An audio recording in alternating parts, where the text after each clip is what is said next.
suñuy jaar-jaar daal dañu nekkee ndaw dañoo bañoon lépp bëgg xam-xam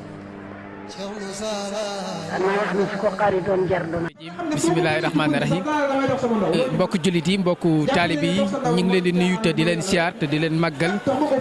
di jiital si nuyu bi ak siyaare bi suñu xalifa di Cheikh Alhaji Keba Cissé di ñaan suñu borom mu yàggal ko fi lool tuggudal fanam ci barke borom daaru tey ñu ngi fii ci kuréel gi nga xamante ni ñooy wuyoo SOS Ndiambé muy doon kuréel gi nga xamante ci kër Cheikh Moussa am na solo trop lool ba foo ko natt rek weesu na ko ñi dendal ki nga xamante ni tey moo ko jiite di Baye Khadim Fall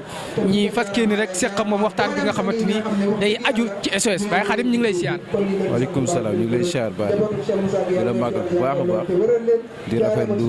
jotaay bi ndax jotaay bu am solo la ndax buñ nee SOS Ndiambé mooy ndimbal bi nga xam ne day jëm ci mbokku taalibe yi nekk ndimbal boo xam ne ñu ko tàmbali depuis 2017 ba tey.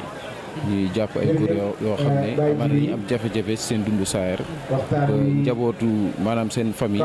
amaana taxu bu leen taxawu day manqué ñu gis nag lii yàlla na ñu dox ci social di taxawu mbokk taalibe yi nga xam ne sunu borom da leen teg natt ñu nekk ay rijaal ay jàmbaar ñoo xam ne boo ñëwee cant fekk leen boo ñëwee majal fekk leen boo ñëwee ci kër sang bi fekk leen ñuy tawat te ñu bëri duñ ko yëg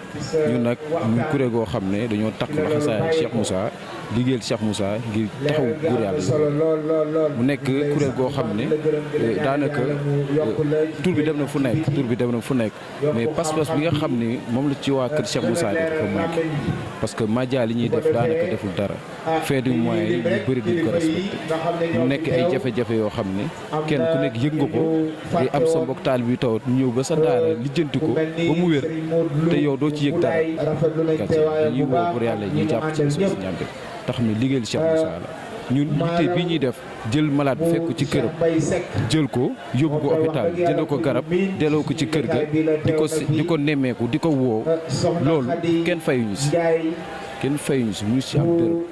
liggéey ñu kenn pour yàlla suñu borom ci kerkeraanu Cheikh Moussa loolee nag moo tax SOS di ci woo ñëpp luñ ci mën. loolu sax la ñuy profité di laaj est-ce que SOS Ndiambé mbokk taalibe yi nga xamante ni ñoo nekk ci biir kër gi est-ce que ñu ngi ciy gis seen bopp ñaata kaa ngeen ci fajagum. waaw daanaka kaa yi bëri na yi si siiw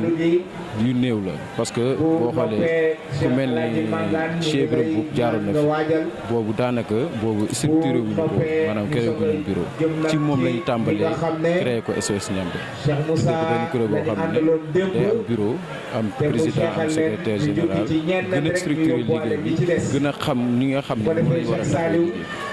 ci loolu ñu jàpp ci Baye Aliou Sène ànd ak moom ci liggéey bi yàlla dafa ñu si donte mënuñoo matal lépp ku mel ni Baye Balla mooy sunu cas bi nga xam ne ci lañ nekk nii mais tamit am na yeneen cas yoo xam ci suuf lay am yoo xam ne mbokk taalibe bi day tawat nekk ci ay jafe-jafe ñu yëgal ñu ko ñu ne dañ ciy def pas-pas am na yoo xam ne dañuy ñëw rek wutal la ordonnance wala yóbbu la hôpital ñu xool la su matee nga ñu tàggoog yow parce que lu ñu waroon a yow def nañ ko mais dafa am cas yoo xam ne dafa laaj suivi waaw dafa laaj suivi. di laaj yow yan dénkaane ngay dénk mbokk taalibe yi pour ñu ñëw mën a jàpp ci SOS Ndiambé. ban message. waaw message bi mooy lenn rek la fàtte sa bopp ngir sa morom loolu mooy slogan bi fàtte sa bopp ngir sa morom kenn ku nekk fii am nga ay taw di lay dal tawat yooyu nag doo ci yaakaar kenn ku dul SOS kon ñoom képp koo xam ne taalibe Cheikh Moussa ngay dox say tànk yëgoo ci dara ngay jàpp sa bopp métti ngay téye sa loxo muy jàpp war nga yëg ni am na koo xam ne manqué na loolu li may wax góor yàlla moom nga jàpp ci wàll gis yàlla ci lépp nag gis yàlla nag la Cheikh Moussa kon gis yàlla ci mbokk taal bi ñu taw ci war a feeñ loolu mooy social li ñu woo ñëpp képp ku ci bëgg a barkeelu tamit mën nga jël suñu numéro SOS 77 729 60 60 ci turu maam Cheikh Ibrahima Diouf am na Orange Money am na WhatsApp fekkee war nga koy jaaree ci secrétaire jeune ci trésorier plutôt maam Cheikh Ibrahima Diouf ku ci bëgg ay information tamit boo jokkoo président wala secrétaire général bi incha allah dina jot incha allah. waaw ñu ngi jaajëfal ki nga xamante ni mooy Baye Khadim moom moo jiite waa SOS Ndiambé